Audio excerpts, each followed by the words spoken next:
giving everyone the same static experience. You want to give a different experience to each different person that's optimized for them to bring them across. And then you do the same thing for a logged in user. You're trying to get them successful with an application, and you're capturing what they did and make it a little more relevant along the way.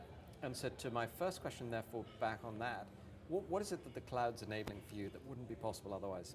Yeah, there's several different things. So we're a big data, real-time big data analytics solution. And so in order to solve this kind of problem in an in-premise scenario, and there are people doing that, right? If you look at the biggest banks of the world, they're doing exactly this. They're building this kind of solution themselves.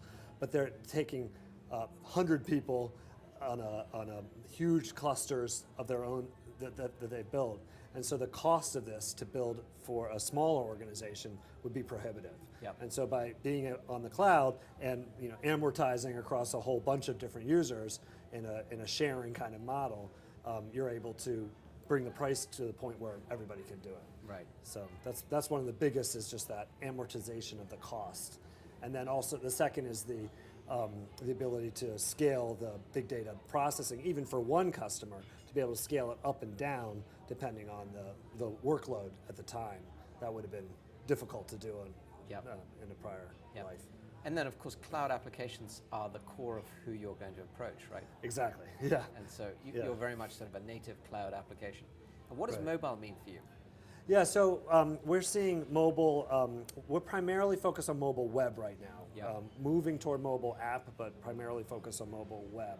And we don't see a huge difference there versus browser-based in a laptop or tablet kind of scenario in terms of the kinds of things we're doing. We see a lot of it, but fundamentally we're doing the same kinds of things, personalizing that experience there. We're going to differentiate whether they're on mobile or web, but it's not like a fundamental change in terms of the cloud for us. Got it.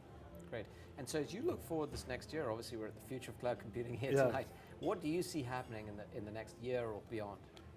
For the cloud generally, or for the cloud us? generally, and for you too. Yeah.